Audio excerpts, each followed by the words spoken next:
Awesome. I'll let you take it away. All right. Hi, everyone. My name is Perrin Brown. My pronouns are she, her, hers, and I'm a 2017 VFA fellow. I'm also a 2015 graduate of Dartmouth College and a 2019 graduate of General Assembly Software Engineering Immersive. I'm currently a senior product expert at Klaviyo, and coincidentally, one of my coworkers, Salome, is also a VFA alum. So if you want to come work with us or come talk to us about working at Klaviyo, let us know. It's an email marketing and SMS SaaS company based in Boston, but it's remote first. So first off, I just want to say thank you to the organizers of the VFA Women's Summit. I was on the board that organized the first ever one in Philadelphia a few years ago, and I'm so glad to see it still going, and looking forward to connecting with everyone afterwards. This isn't going to be a visual presentation, so if you want to turn away from the screen and just listen, I get Zoom fatigue these days, so people just want to like not do it. I get it. So this, we're going to do a quick exercise for about like 2 to 3 minutes. This is one of my own devices, and it's pretty unstructured and loose, and you can interpret as you will.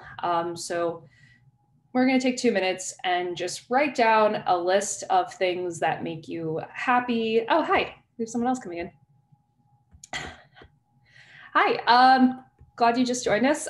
So we're going to do a little quick exercise for 2 to 3 minutes. All you do is write down a list of things that make you happy or things that you could talk about for about like 20 minutes, things that just like inspire you. So this could be, things that were on my list were hard cider, ice hockey, sustainability, puzzles. Like it can be anything, like anything that's just like that you can go on about for 20 minutes. So I'm going to give you guys, I've been speaking for a bit, but I'll give you guys like another minute and a half or so. And then I'll talk to you about like why or what this list kind of like, how this list played a part in like my story.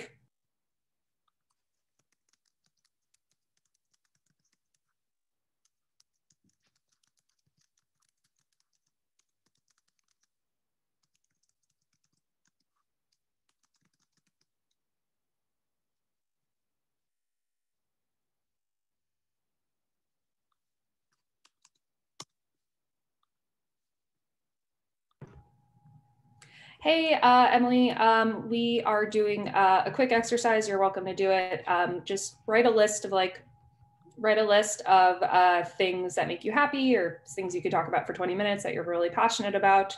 It's a little tool that I came up with years ago when I was like thinking about like jobs or like kind of at a crossroads, and kind of helped me steer me in my direction. I'll tell you why it's important. So feel free to write it down, or you guys can add to it like as you go as I do this talk, because yay, Zoom.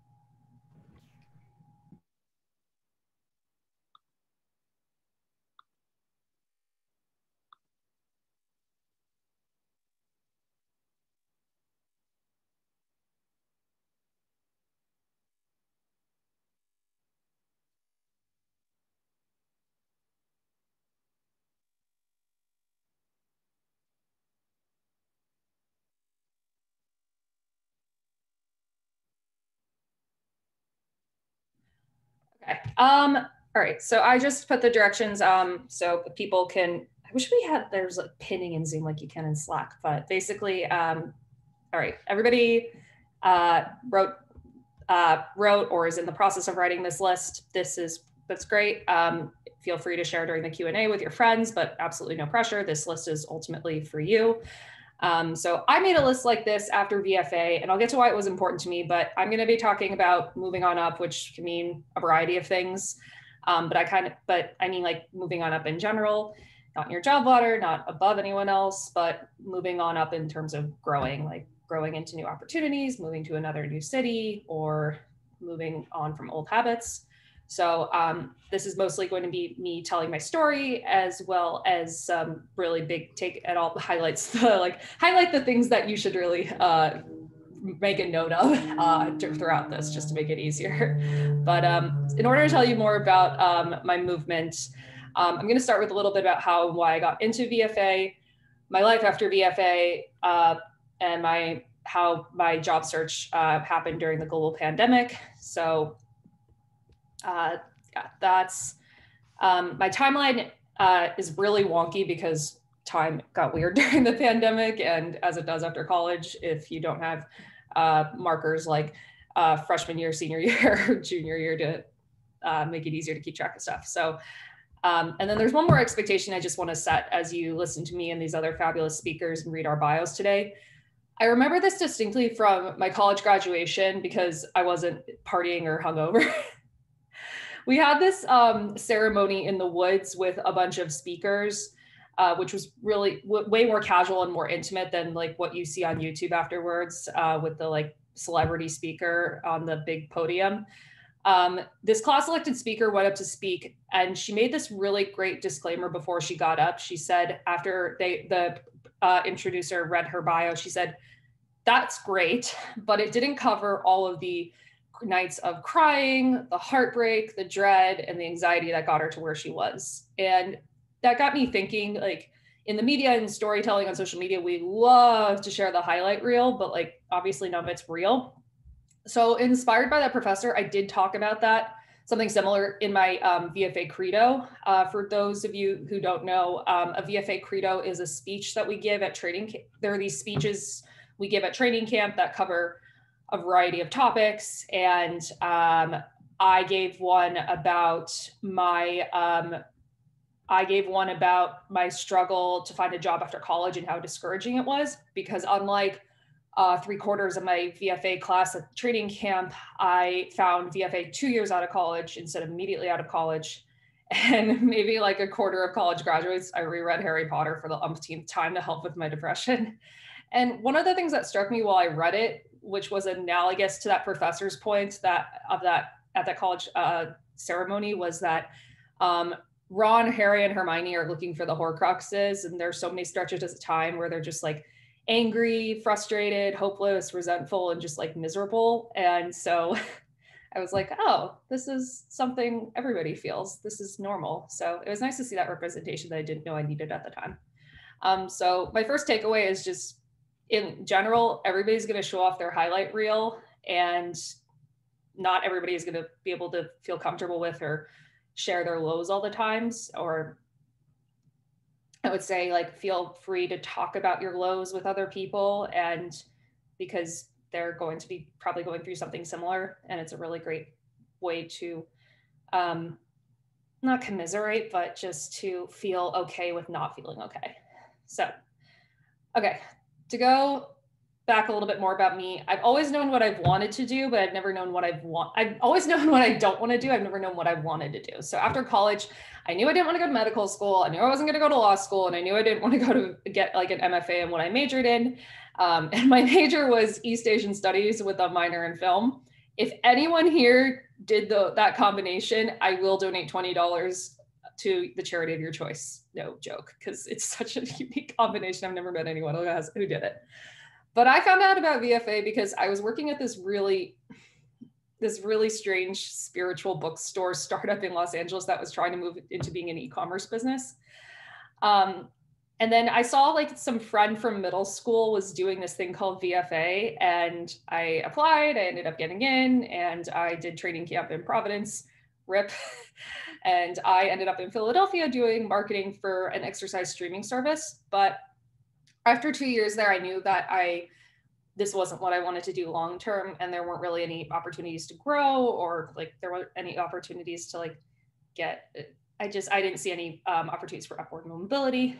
And the thing about marketing that was kind of just getting me down was that you have to be able to pivot constantly and use every tool in the toolbox to make sure your product is so fashionable and enviable, even if it's like something as simple as a pen. And some people may find this exhilarating. I found it exhausting, and not because I wasn't passionate about the product, because I was sick of trying to find new audiences, new marketing mediums, and mastering those mediums. I also just really hated working with influencers, and I was just getting very disillusioned with the whole thing.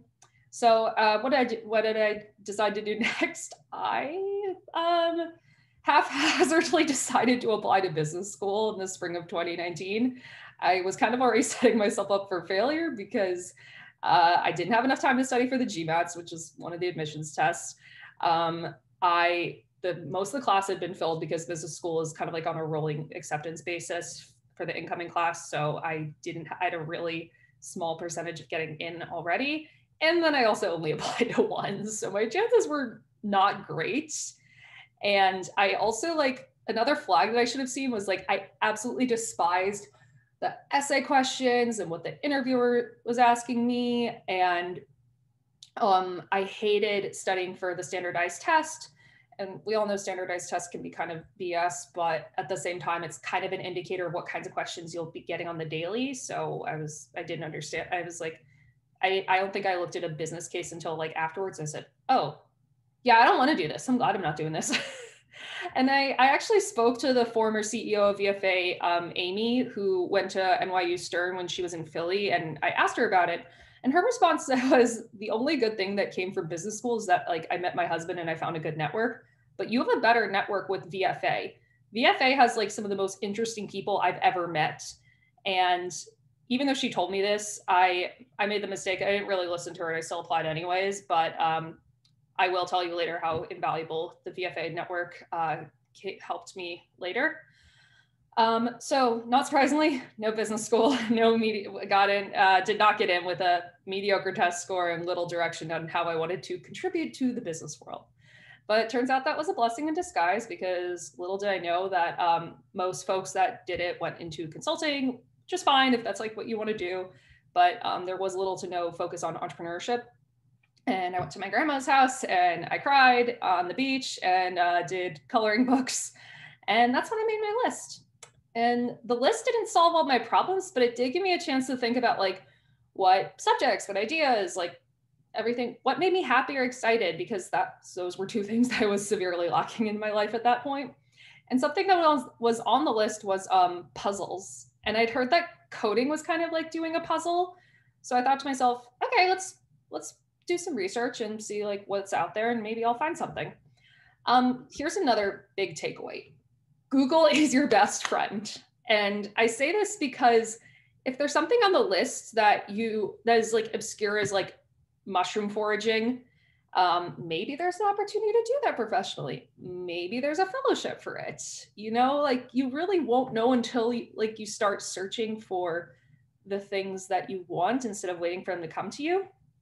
So I found my coding school through Google, and I literally thought like coding schools are usually a couple $1,000s for like a 3-month or 12-week 3-month program.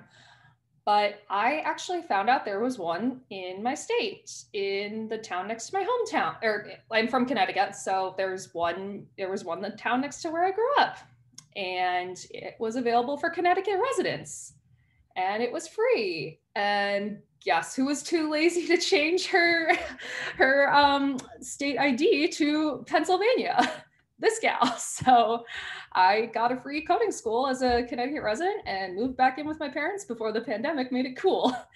And again, if another big takeaway is like, if any of this does sound appealing to you, or if you know of anyone who is thinking about going to coding school, do not pay for it. There are so many scholarships out there for underrepresented folks that you can find a program that will pay you for it, or even if you can alternatively get your company to pay for it for you, which is what my company does, but I digress. So I moved home. Did coding school fix my problems? No, I didn't crush it, but there were certainly some subjects I felt really confident in, but I struggled to stay afloat during coding school. I did get through it, thankfully. I had a really bunch of good peers, my parents' dog, and there was a really great barbecue place attached to the bottom of the coding school it had really good cheeseburgers. During the program, I was doing all those things, and I was I was like, oh, I had some direction. Everyone was telling me like, oh yeah, coding's the future. You're going to be great. I cried so much in those like months I was doing coding school, like more than I had when I was living in Philly, or more than I had when I was didn't get into business school, because I thought I was taking a big gamble with no certainty. And and then the pandemic hit and I thought, crap, well, no one's going to hire, but turns out that wasn't the case. So surprisingly, it didn't get worse than that dark time I mentioned earlier between college and VFA, because I had the luxury of already like living and working from home, but I also had the ability to contact all of these people who were trying to pivot and rethink their lives and were trying new things. So every person I reached out to in the VFA network was not only willing to talk to me, but they were really, really nice to me. And you know what? I ultimately got my current job because of a VFA post in our Slack group, but I'll get to that later. The people were so in value because I not only got the professional support I needed, but I also got the emotional support I needed. I don't know when I originally heard about toxic positivity, but when you're looking for a job, some of the worst things I was hearing was, oh, it'll work out. Oh, you'll be stronger from it. Oh, you'll learn more from your losses than your wins. But all I wanted to do was like scream at the top of my lungs and say, please just help me curse, like, or shake my fist at whoever didn't hire me. Like, not to wish ill will on the people who were hiring and whatever, but, and not to say I was like the most qualified people they were, not to say I was like the most qualified, but you know what, I craved and what I found with some of my VFA peers was just like, presence, like having the presence to listen to me, hear me vent with me, and validate with me. So as a result, I took more time to slow down and brand myself a little bit. And again, the list helped because I had the most fun in my like job search process, like making my portfolio of all of like my interests and all the things I did. And it gave me a chance to reflect, like, and create like a website of a tiny little website. It's dead now because I don't need it right now. But I think I put on things like from like a guest appearance on a podcast to a listicle I wrote at like that job at that hippie bookstore.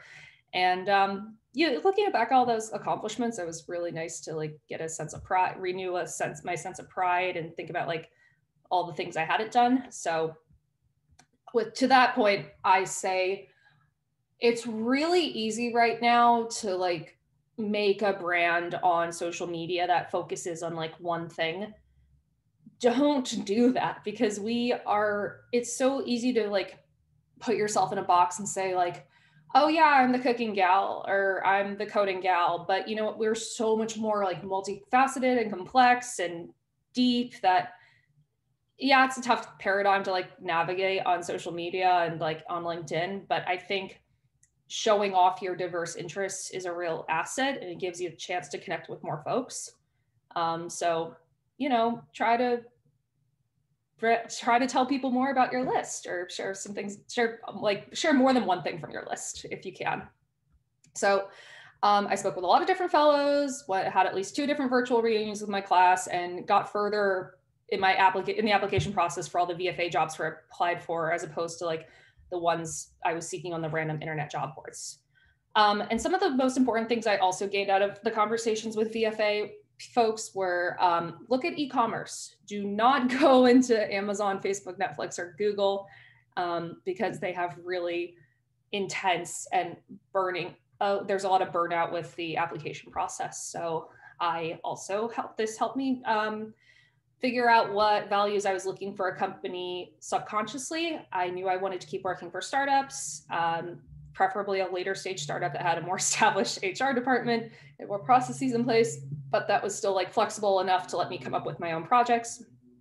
So this is the worst. I had a 4-hour interview in April to be a salesperson at some data software management company. Gave a presentation, then they took the job away from me because they were just like, you know what, we don't need a salesperson. We're just going to invest the money into fixing the product. And I'm like, great. But then I saw it. I finally saw it. I saw it, the key to the kingdom, the way out, the light at the end of the tunnel. I found the company I work for. I found it on this Airtable that someone posted in the VFA alumni Slack channel that was actively updated with which companies were and were not hiring in early 2020. Lo and behold, one of the platforms that I used at my VFA job was hiring.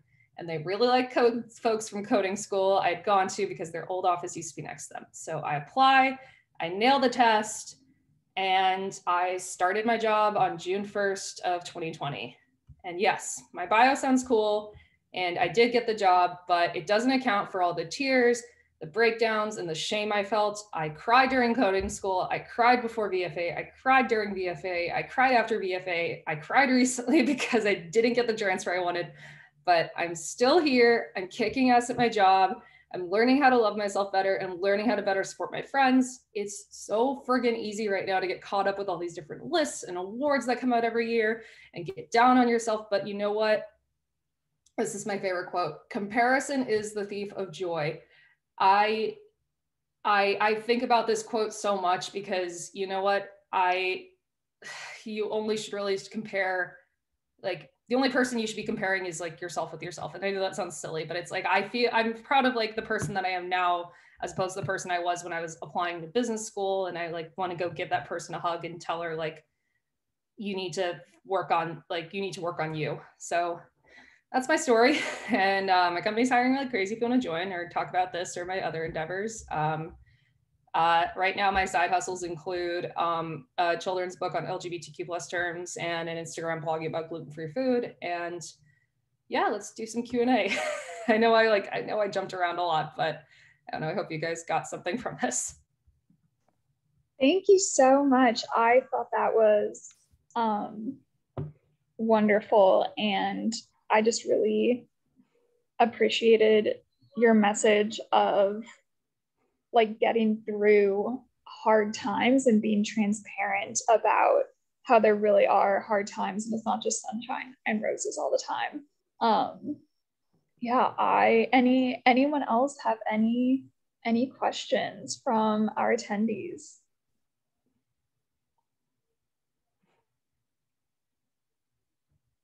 Or if does anyone want to share anything they put on their list? I just started remaking a new one.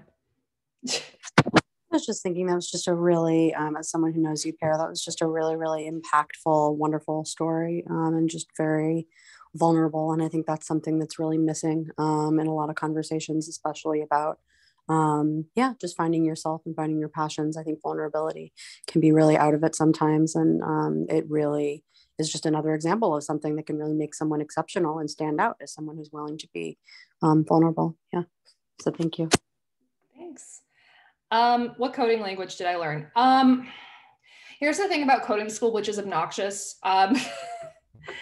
They teach you a little bit about a lot of different things. So I don't know like any coding language inside and out because I went to one that like covered a variety of subjects.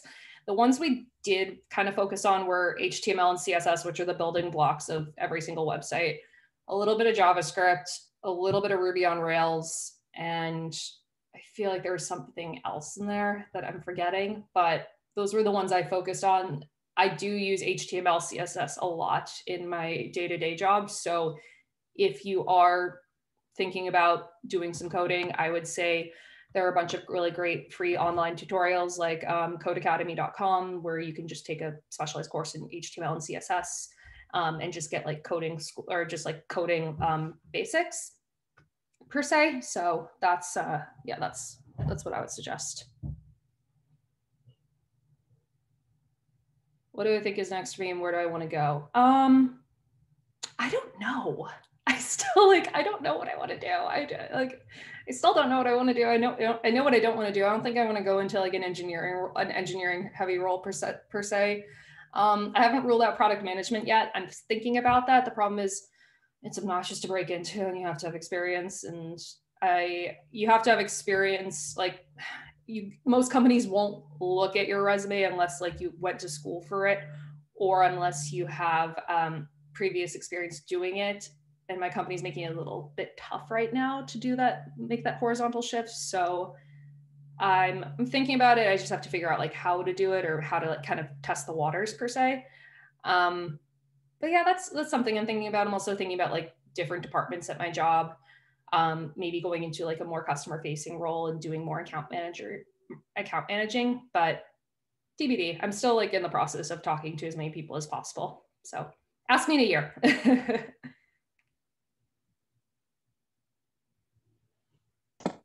I wanted to ask, have you ever heard of Designing Your Life? Yes, I have heard of Designing Your Life. I tried to read it. I didn't finish. It's on my bookshelf. I know I need to read it. It's a good one. I've heard really good things about it. I just need to like go sit down and do it. Yeah. Your exercise of like writing down things that we could talk for 20 minutes about really reminded me of that, and like really in the spirit of identifying what you're passionate about, and just taking a couple minutes to not like don't self-censor, and just be like, you know, some of the things that I wrote down, like, you know, a few things that came to my mind initially, and then I also wrote down math and like religion and society came up for me, which are two things that are like, I find them very interesting. Like I watch like YouTube videos about math for fun, but they're totally unrelated to like anything that I've done in terms of like, I haven't like formally studied those things. I haven't worked with those things. But that just like really opened up a new perspective for me of like, oh, I could get into this. So yeah, I really appreciated that exercise. Good. I'm glad. Yeah, it's just like I feel like I personally can't stand like reflection exercises personally.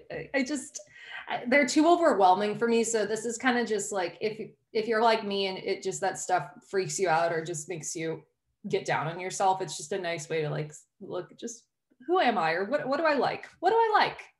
What do I like to talk about? What do I like to think about? What do I like to watch? You know, just let's happy things only.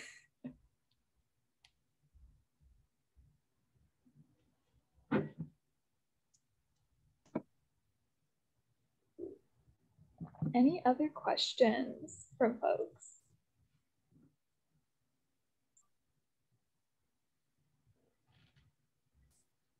What does the day-to-day look for you? Okay, so all right. So right now as a product expert, it's mostly, it changes a lot. So right now, as a senior, it involves a lot of mentorship. So I have, the days are not the same, but okay. Let me go over, I'm gonna just do week to week because it makes it easier. So things I have to do, I have to lead a ticket time. So I have I have to support all of the other product experts. Let me back up and tell you what a product expert is. So I'm one of the people who answers the emails and chats that people write in about our product. So that takes up the bulk, like the 70% of my schedule throughout the week. I'm either in chat or I'm in email and I'm learning about the product and I'm helping solve really simple or really complex problems. Helping people navigate the platform. This also involves filming videos for customers, sometimes doing calls with customers, and sometimes just writing out detailed instructions to help customers navigate the site. The other 30% is like a lot of mentorship. So I have one new hire that I mentor on the weekly basis, and I'm always available for her. I have a ticket time where I support other newer folks and they come into me for like a couple hours each week and ask for help on tickets or chats. I also help my manager's relatively new to my team. So I help her co-lead our meetings. I also have a one-on-one with her. And I also, I work on supporting the LGBTQ plus support group at work. So I help them with event organization, on the monthly. And then I also work on, I think that's all the things I'm working on right now. I also spend, one of our company values is always learning. So I'm right now in the middle of taking a e-Cornell class on managerial basics. If I'm thinking about like pursuing a managerial route, I'm not sure yet. I haven't ruled it out. I don't know. I'm kind of like in between. Still making that pro con list. So yeah, that's kind of like what my week looks like. Yeah, that's my day, week to week. Oh, thank you. It's a lot right now, but I'm thankful. Yeah, no, I just took a massive vacation because I forgot to take one in Q1. It's not good.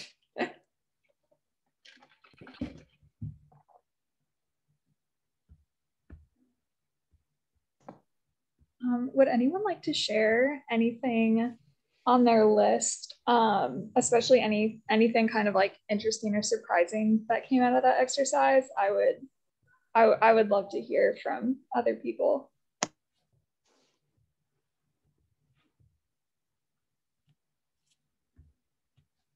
I can well, some other things that came out of my list, I think back in the day, like that I didn't notice was that a lot of the things that I wrote about were like hard cider and like things that you could buy on an e-commerce site. And that was like, at one point the wheels started turning when I was like looking at the old list, and I was like, oh yeah, most of these things I found out about like because of e-commerce.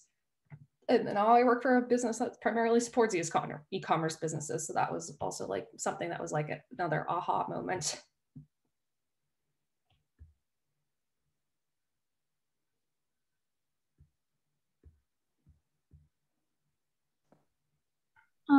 I'd be curious to know, so like you talked about subjects that were really interesting to you, and I'm wondering like kind of some of the other details that go into your career or your job, like you know, what kind of environment am I working in, what kind of people am I working with, am I working in a small company or a big company, am I working with like technology on the daily, am I working with my hands, and like what was kind of some of your process about that, like experiential of like what does it feel like every day to do this work, and like what do I like and not like?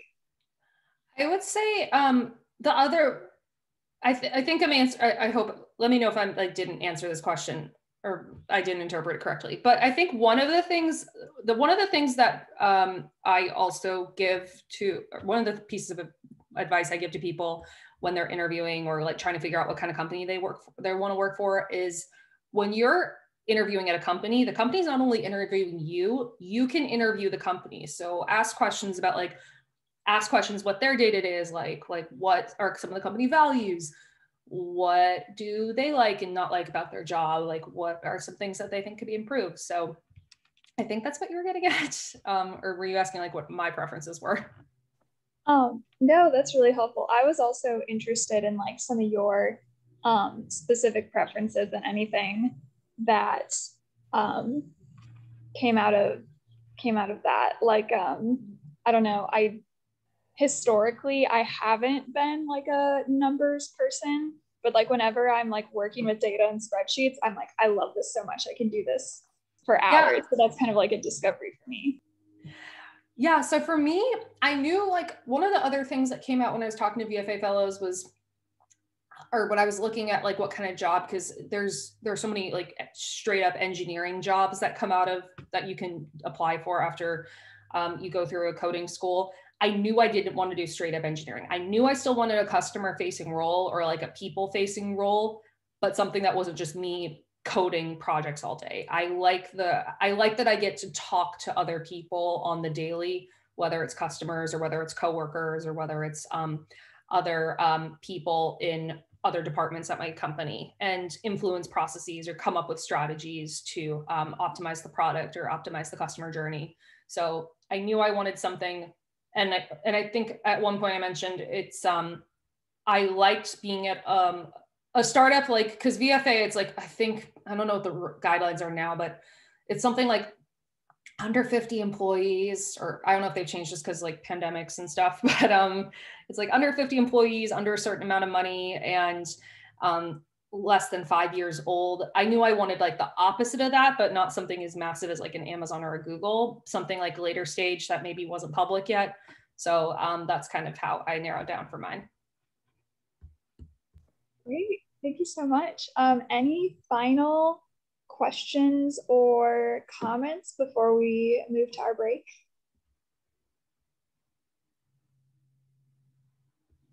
If not, you guys can reach me I'm on the VFA Women Slack, and I will be hanging out in the VFA Women booth on breaks. So feel free to find me there. Feel free to LinkedIn me. Feel free to contact me wherever. Great. Thank you so much for this session. I really enjoyed it and found it really valuable. And I hope to see all of you later throughout the day in some of the other sessions. And please sign up for the raffle. We have some really cool prizes. Cool. Thank you so much for your time, Karen. Anytime. Cheers. Okay. Bye, everyone.